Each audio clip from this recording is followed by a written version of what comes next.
मैया कहती है बेटा रोहित,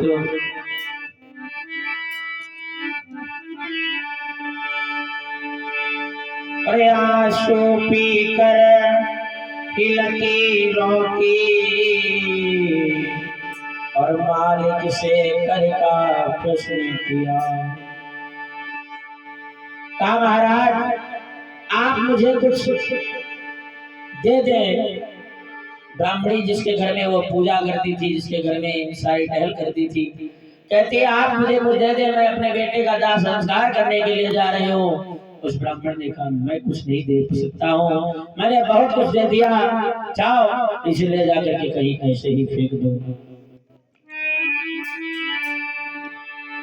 आज महारानी तारा पहुंच जाती है मरघट पर, रोहिदास कुमार को लेकर के पहुंची।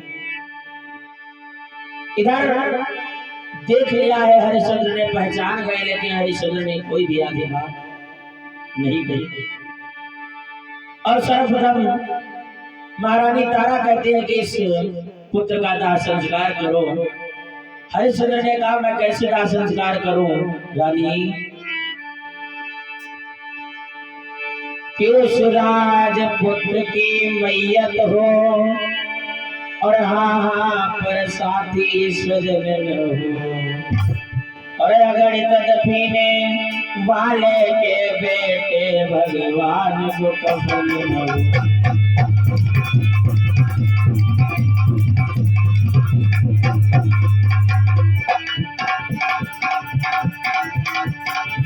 महारानी देख रही है और कहती है चहु और चिता के चटकन श्यारों की सभी और लपकन, श्यारों की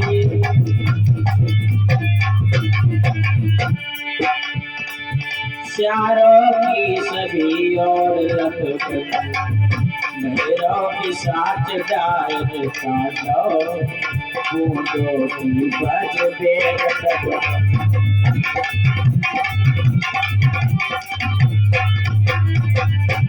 महारानी ने जैसे देखा अपने पुत्र को गोदी में उठा लिया, छाती से लगाती हैं, साड़ी को बीच से फाड़ दिया।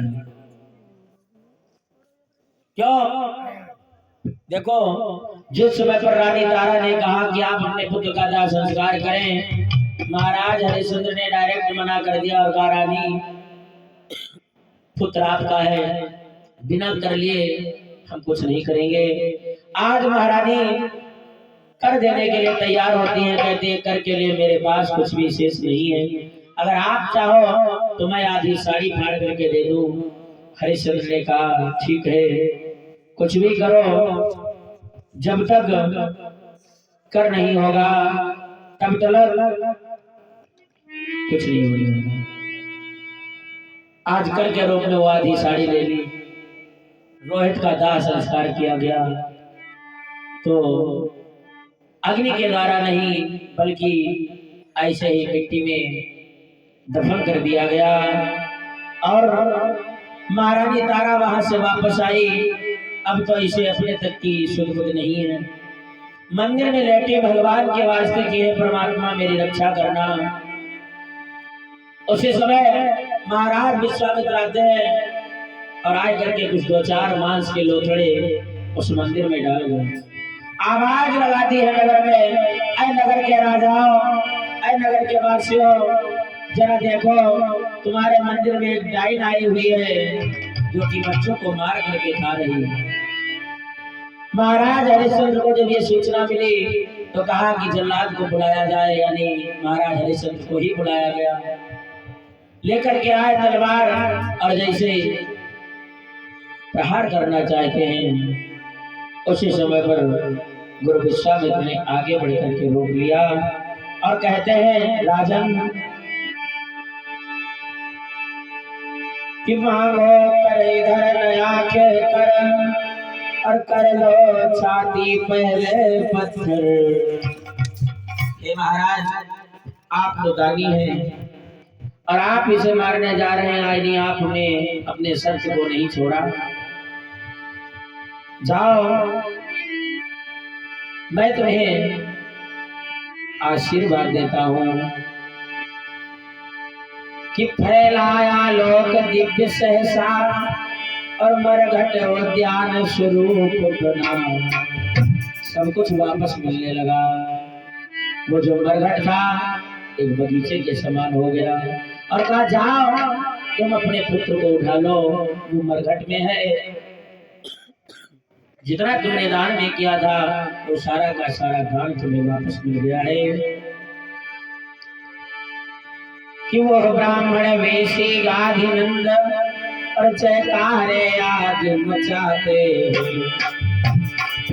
संतान वेशधारी रमपति धर्म के रूप दिखलाते।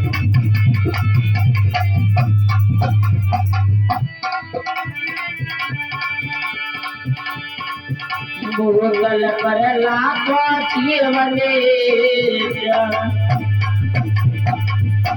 ऐसे आते जाते रहते, ऐसे आते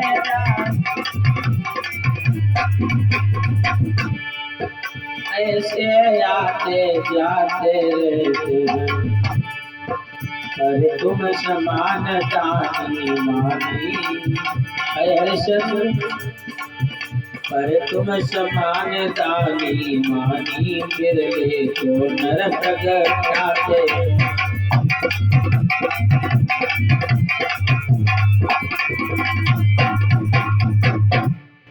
भैया महारानी तारा गई, दौड़ करके उस पुत्र को उठा के लेके आई।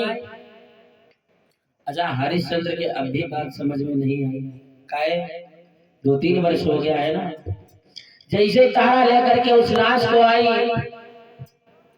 विश्वामित्र भी जल छिड़क करके जीवित करने वाले हैं। उसी समय पर हरिश्चंद्र को याद आ जाती है कि अरे मैं तो मरघट का एक कालू भंगी के यहाँ का नौकर हूँ और बिना कर लिए मैं दाह संस्कार नहीं करने दूंगा, तो दाह संस्कार के लिए आप कर देंगे। अब यहाँ पर थोड़ी देखो, जिस समय पर पुत्र को लेके आए तो विश्वामित्र ने समझाया, बोले राजन तुमको तुम्हारा सर्वस्व अधिकार मिल चुका है, अब ये तुम्हारा पुत्र जीवित हो जाएगा। आज जल निकाल करके और छिड़क दिया और कहा जाओ